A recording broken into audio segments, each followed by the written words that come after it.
Bonjour à tous, bonjour à toutes, bienvenue sur Le Grand Changement. Bonjour à toute la communauté. Ce soir, je suis ravie d'accueillir de nouveau Marc-André Risque. Hello Marc-André. Allô Annelise, bonjour à tous. Tu vas bien? Oui, ça va très bien, merci. Toi aussi? Ouais, super. Il neige toujours au Canada? Ça diminue, là. Là, il fait un gros soleil, on est en après-midi ici, donc aucun nuage et la neige fond. Ok, la neige Je pense fond, pas que c'est c'est bien. aussi chaud que chez toi, mais Ouais, c'est clair que chez moi, il fait chaud là. Il y a ouais. déjà des gens dans la mer qui se baignent. Alors, on espère que vous êtes bien avec nous, chère communauté du Grand Changement, que vous nous entendez bien, que vous nous voyez bien. N'hésitez pas à nous dire un petit peu ce qui se passe pour vous, si vous êtes bien connectés avec nous, si l'image et le son sont bons et si tout va bien chez vous. Marc-André, tu as des belles choses à nous proposer sur la loi d'attraction, sur aller mieux, sur se discipliner, la liberté, ce n'est pas contradictoire. Tu vas nous parler de tout ça, les 3 ateliers qu'on va faire. Et ce soir, on va enregistrer l'atelier 1. Donc, c'est des ateliers qui sont disponibles à vie. On va vous parler de tout ça tranquillement. Et tout d'abord, Marc-André, je te propose de nous raconter un petit peu qui tu es, ce qui te passionne, te présenter à nous pour les personnes qui ne te connaissent pas encore. Oui, certainement. Alors, je suis le propriétaire d'une entreprise qui s'appelle Libère ton éléphant, mais je suis aussi formateur pour l'école Écoute ton corps, qui est une école très connue en France, originaire, une école originaire du Québec, fondatrice Lise Bourbeau, qui est elle-même québécoise. On va célébrer bientôt nos 40 ans à l'école, là. Waouh! Ouais, ouais, ça s'en vient. Alors, je suis un des 5 enseignants avec Lise. Et l'approche d'Écoute ton corps, c'est une approche qui remet, qui remet euh, nos êtres au cœur de nos vies. Tu sais, et c'est une approche qui m'a parlé, moi, beaucoup quand j'ai commencé il y a une dizaine d'années de ça à donner des conférences. Et ça tombe très bien parce que justement, aujourd'hui, un 17 mars 2011, c'est à ce moment-là que je donnais ma première conférence devant 6 personnes. Waouh! Ouais, et c'est quand je me suis lancé dans cette carrière-là, il y a 10 ans, que j'avais pas de formation nécessairement pour parler, savoir parler aux gens, parler en public. Et c'est ce qui m'a amené à Écoute ton corps, d'ailleurs, puisque à l'école, on offre aussi une formation professionnelle pour conférencier. Et donc, j'ai donné cette première conférence-là, et ça a été très compliqué, puisque mon message était clair, je voulais parler au cœur des gens, mais comme j'étais très stressé et très gêné, Ouais. ben, ça a été une conférence très difficile. Je suis pas certain de ce que les gens ont compris dans mon message lors de la conférence. Mais ce qui est sûr, c'est que j'ai appris de cette expérience-là et je me suis dit, OK, avant de continuer dans ce métier-là, c'est certain que je dois aller chercher de la formation. Alors, c'est là que j'ai connu l'école Écoute ton corps et ça m'a immédiatement parlé. Ça m'a rejoint à moi, à mon âme. Je sentais que c'était l'enseignement que j'avais besoin pour continuer de cheminer, oui, professionnellement, mais personnellement également. Et quand j'ai eu terminé d'étudier à l'école, ben, on m'a demandé d'être un de leurs enseignants. Et comme c'était un travail que je faisais déjà, d'animer des groupes, des ateliers, des conférences, ben, c'est sûr que j'ai sauté sur l'opportunité. Alors, Ouais. j'enseigne à Écoute ton corps depuis quelques années. Je suis entrepreneur depuis maintenant 10 ans. Euh, et ça me fait plaisir d'être là avec ce soir là, pour animer cet atelier-là avec le grand changement. Génial. Merci beaucoup, c'est trop bien. Et j'avais une question. Est-ce que tu as travaillé sur tes blessures de l'âme toi-même dans Écoute ton corps? Et je continue de travailler sur mes blessures de l'âme, je dirais. Ok. Ah oui, énormément. La façon qu'on travaille à Écoute ton corps, c'est toujours d'abord, même pour les gens qui veulent faire cette profession-là, disons, d'avoir un cabinet privé pour accompagner des gens ou pour animer des ateliers comme on fait ce soir. Tout le monde commence au même endroit et c'est sur soi. Et c'est justement d'aller découvrir les blessures qu'on a dans notre âme et ça fait partie de nos missions de vie. Chacun d'entre nous est ici, pas pour sauver le monde, pas pour sauver personne, mais vraiment pour sauver sa peau, si on veut, sauver son âme dans le sens d'apprendre à guérir ces blessures-là qui sont en nous. C'est la raison même de nos réincarnations. On revient sans cesse ici sur Terre. Pourquoi? Parce qu'on a encore des parties souffrantes pour lesquelles on n'a pas encore développé de compassion. Quand on a mal, soit on accuse les autres, ou on s'accuse soi, et c'est là que l'âme souffre. Parce que le plus grand besoin de l'âme, c'est l'amour véritable, l'acceptation, l'accueil. Alors, on souffre tous à certains moments de ce manque d'amour-là, de ce manque d'accueil. Notre âme souffre. Et donc, on revient pour avancer un peu plus vers la guérison de notre âme, parce que ce qui guérit vraiment notre âme, c'est l'amour véritable. Alors, pour Merci. ça que je continue de travailler la guérison de mes blessures. J'ai entamé, je pourrais dire, avec l'école parce que c'est tellement au cœur de notre enseignement. Mais ça se poursuit une vie de temps pour chacun d'entre nous. Il faut de la patience. Effectivement. Avec la conscience, notre meilleur allié, c'est la patience. Il y a des gens qui croient que parce qu'ils commencent à prendre conscience de certaines choses qu'ils doivent absolument changer ici et maintenant. Et puis, ça, on peut se rendre fou à faire ça. C'est pour ça qu'avec la conscience, vraiment, ça prend de la patience. Alors, j'aimerais que tu nous parles de ces 3 ateliers que tu vas nous proposer. Vibrez ce que vous voulez et vous l'obtiendrez. Qu'est-ce qu'on va vivre dans cet atelier? Oui, ben c'est ce qu'on va débuter ensemble dans quelques minutes. Alors, on va voir d'abord que l'âme, ce qui est au cœur de cet atelier-là, c'est de découvrir qu'est-ce qui empêche l'âme de vibrer autant qu'elle le souhaiterait. Alors, on doit d'abord aller voir qu'est-ce que l'âme veut véritablement et ensuite voir ce qui la bloque justement de vibrer et de vivre toutes les expériences qu'elle désire. C'est ce qu'on entend par obtenir ce qu'on veut. Donc, c'est ça qu'on va voir ensemble aujourd'hui. Ok. Je veux bien que tu nous parles de l'atelier 2. Se connecter à son âme pour devenir créative, confiante et libre. Ouais. Dans cet atelier-là, on va aller en profondeur dans la créativité et la confiance en soi, 2 éléments qu'on possède tous, mais dont on n'est pas nécessairement conscient ou en contact avec. On n'est pas nécessairement en contact avec notre créativité et notre confiance. Et ça, comme on a vu dans la conférence il y a quelques semaines, ça nous joue des tours parce que quand on cherche à se discipliner, tout le monde a besoin de discipline pour atteindre leur but. Pour obtenir ce qu'on veut, on a besoin de discipline. Mais souvent, on a appris une discipline qui est axée dans le contrôle et dans la peur et dans l'obéissance.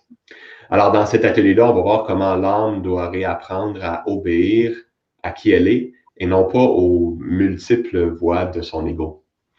Alors, c'est dans cet atelier-là qu'on va voir comment tout ça interagit. Merci.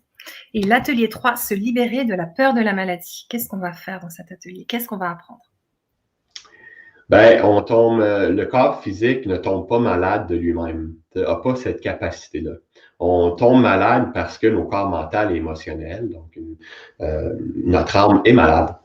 Et notre corps physique, c'est notre plus grand ami. C'est d'ailleurs un des titres de livre, le premier livre que Lise Bourbeau a écrit, Écoute ton corps, ton plus grand ami sur la Terre. Pourquoi? Parce que quand on a un certain malaise ou une maladie, il y a toujours un message au niveau mental et émotionnel aussi. C'est pour ça que je dis que le corps physique ne peut pas tomber malade de lui-même. C'est que dans les autres corps, il y a un malaise. Et le corps physique sert pour nous montrer où est le malaise. Et on va voir comment, justement, aller chercher des connaissances pour se connaître soi-même et sortir de la peur de la maladie, justement, pas rester dans la peur, puis voir que finalement, le malaise de la maladie cherche à nous dire quelque chose à propos de nous. Il y a un message pour nous dans la maladie, donc on va aller voir, c'est quoi, comment je peux entendre ce message-là. Et très souvent, quand on fait ces liens-là, ensuite, tout ce qu'on fait physiquement pour guérir le corps, ça va aider. Faire ce travail-là intérieur va aider à ce qu'on est en train de faire à l'extérieur pour guérir les symptômes physiques. Donc, c'est vraiment complémentaire à la médecine physique, si on peut le dire comme ça. Donc, une personne qui a une maladie, par exemple, vraiment maintenant, elle peut venir à cet atelier? Oui, exactement. En fait, je l'encouragerais à venir aux 3 ateliers. Ouais. Parce que finalement, les 3 ateliers sont alignés pour voir que quand on a un malaise, que ce soit un malaise physique dans notre vie ou un malaise dans une relation ou un malaise à atteindre un but qu'on a, c'est parce qu'il y a des messages derrière qu'on n'a pas saisis. Mais certainement, oui, quelqu'un qui a une maladie, et même avec la crise depuis l'an dernier, on peut voir beaucoup la peur s'éveiller en nous, dans les gens qui nous mènent aussi et tout. Alors, on n'a pas besoin de rester dans cet environnement-là de peur. On peut en profiter pour apprendre justement sur soi dans la maladie. C'est difficile parce que la maladie, parfois, ça peut être très souffrant, éveiller des grandes peurs, mais raison de plus pour aller chercher des connaissances supplémentaires pour s'aider quand on est malade, justement. Ok. Donc, les ateliers, ils sont disponibles à vie. Vous allez en fait acheter 3 vidéos que vous pouvez regarder à tout moment. Ça, c'est vraiment chouette. Et on va les enregistrer ce soir et 2 autres dates. Donc, je vous mets les dates dans le chat si vous avez besoin de savoir quand c'est qu'on les enregistre. Et vous pouvez venir en direct avec nous pour les enregistrer. C'est aussi possible pour participer au chat. On pourra poser des questions à Marc-André, c'est ça? Oui, exactement. Oui. Mmh. Encore mieux, encore mieux, Ouais, ça rend les ateliers plus vivants avec les questions et tout à on peut fait. faire le travail encore plus efficacement aussi. Mmh. Parce que toi, Mhm. justement, tu es spécialiste sur tous ces sujets. Est-ce que tu veux nous expliquer qu'est-ce que ça va nous apporter concrètement ces 3 ateliers? Est-ce qu'on va être plus discipliné? Est-ce qu'on va se sentir plus libre? Est-ce qu'on va réussir à vibrer et attirer les choses qu'on souhaite? Et comment ça va se passer pour nous suite à ces ateliers? Ouais. Ben, tout ce que tu as dit, oui, mais dépendamment de si vous mettez en pratique ce que vous allez obtenir comme outil ou non. Tu sais, je pourrais bien vous dire que, ben, en fait, oui, là, tu sais, c'est pour ça, vous allez avoir plus, il y a la possibilité d'avoir plus de discipline, plus de liberté, plus de joie, plus de plaisir dans sa vie, aller vers la guérison de ce qui nous fait mal à l'intérieur de nous, mais ça va être vraiment dépendamment de chacun d'entre vous et de ce que vous décidez de mettre en place ou non, parce que ce qui fait vraiment un changement pour chacun d'entre nous, c'est pas ce qu'on entend ou ce qu'on lit, c'est vraiment qu'est-ce que je fais avec ça? Est-ce que je décide de l'expérimenter ou non? Euh, Puis d'ailleurs, ça, c'est je remarque ça de plus en plus avec des gens dans mon entourage. Euh, des amis ou même des clients parfois en atelier. Parce que, tu sais, on est dans une époque de grande abondance. Là. On en Ouais. entend beaucoup des choses qui sont bonnes pour soi, mais je trouve ça surprenant de voir comment les gens ne mettent pas en pratique ce qu'ils entendent. D'accord. Ils suivent un C'est là où atelier. arrive la discipline. C'est Hein? là où toi, tu arrives avec la discipline. Ben oui, effectivement, c'est sûr. Ouais. Explique-nous ça, explique-nous ça. Ben, c'est que la discipline, comme on l'a vu là, il y a 2 semaines dans la conférence, c'est quand on a un problème de discipline, c'est que c'est pas aligné avec qui on est véritablement, donc avec notre âme et avec les besoins de notre âme. T'sais. Puis ça mène à toutes sortes de complications. Tu sais, on parlait là de qu'est-ce que les gens vont en retirer des ateliers. Ben, si je suis un atelier après un autre, je lis un livre, après ça un autre sur la croissance personnelle, puis un autre, puis un autre, tu sais, mais je suis constamment dans la peur. Tu sais. C'est parce que là, Ouais. j'ai pas encore assez de connaissances. Avec le prochain atelier, je vais en avoir assez. Là, tu sais, ben, ça nourrit pas notre âme, ça nourrit notre ego. Et à chaque fois qu'on nourrit notre ego plus que nos besoins ou notre âme, ben, notre ego grossit, nos peurs grossissent. Tu sais. C'est pour ça que je dis que les ateliers sont super, mais vraiment, on ne peut pas vraiment grand-chose pour les gens. On peut leur donner des outils, mais c'est vous, dépendamment de ce que vous décidez de faire avec ça. Tu sais. Puis même avec la Mmh. discipline, je donne beaucoup d'outils et de moyens, mais tu sais, très souvent, là, ce qui va faire une différence, c'est si ça touche une corde profonde en nous, dans le sens d'un besoin. Est-ce que je suis en train de suivre l'atelier parce que ça répond à un besoin pour moi ou non? Et si ça répond à un besoin, habituellement, la discipline nécessaire pour faire le travail vient de soi. T'sais, on a de l'énergie pour faire ce qu'on a à faire pour accomplir ce qu'on veut. Ça, c'est quand on est axé, tout est aligné, on est dans notre cœur. Et quand on est dans la peur, ben, c'est là qu'on doit se forcer à faire des choses, où on se contrôle, où on se tape sa tête. Alors, c'est d'ailleurs ce qu'on va voir aujourd'hui ensemble dans l'atelier. C'est comment voir clairement quel est mon obstacle à vibrer comme je le souhaite. T'sais. C'est quoi qui Mmh. passe au niveau de mon âme qui fait en sorte que j'ai de la misère avec ma discipline, hein, que j'atteins pas ce que je veux. Ouais. Hmm. Donc la discipline va permettre d'atteindre ce qu'on veut et en même temps, ça va pas nous empêcher d'être libres et en vibrant ce qu'on veut, on va l'obtenir. Et comment est-ce que tu vois la personne qui est dans la peur, comment elle va sortir de sa peur? Ben, d'abord en étant consciente.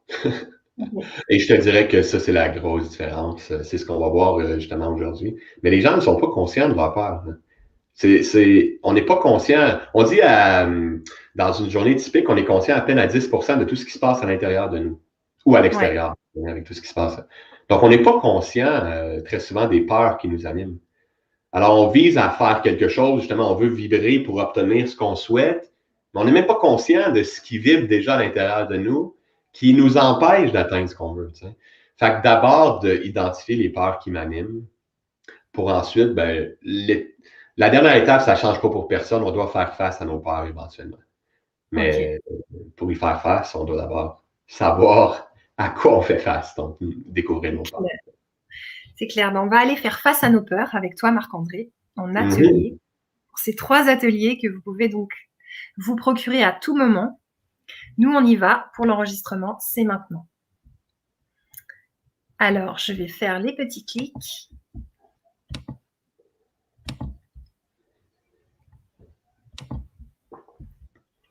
On y est presque. On va aller enregistrer ces ateliers.